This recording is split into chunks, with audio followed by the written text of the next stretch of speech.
ጤና ይስጥልን። ፕሮፌሰር ማህተመ በቀለ እባላለሁ። በመቅረዝ ጠቅላላ ሆስፒታል የትልቁ አንጀት ሕክምና ላይ እየሰራሁ እገኛለሁ። ይህ ወር እንደሚታወቀው የመጋቢት ወር በዓለም አቀፍ ደረጃ የትልቁ አንጀት የካንሰር ግንዛቤ ማስጨበጫ ወር ነው። የትልቁ አንጀት ካንሰር ወይም ኮሎሬክታል ካንሰር በዓለም ደረጃ ትልቁን ቁጥር ከያዙ ካንሰሮች መካከል አንዱ ነው። በተለይ ደግሞ የሞት ምጣኔው በጣም ከፍ እያለ እያደገ ሄዷል። በሀገራችን ይህ በሽታ የሚከሰተው ከ50 ዓመት በታች ያሉ ሰዎች ላይ ነው። በሌላም በዓለም ደረጃም ስናየው እርግጥ ከ50 ዓመት በላይ ያሉ ሰዎች ላይ በብዛት ቢከሰትም የሞት ምጣኔው ግን ከ50 ዓመት በታች ባሉ ሰዎች ላይ ከፍ ያለ ነው።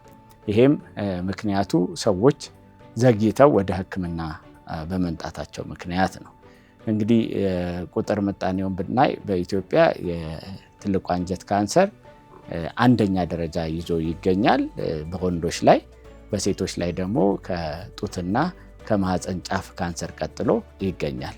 የትልቁ አንጀት ካንሰር በሽታን ለመታከምም ሆነ ለመከላከል የመቅረዝ አጠቃላይ ሆስፒታል የተለያዩ ስፔሻሊስቶችን ይዞ የሚጠብቃችሁ መሆኑን ስገልጽ በታላቅ ደስታ ነው።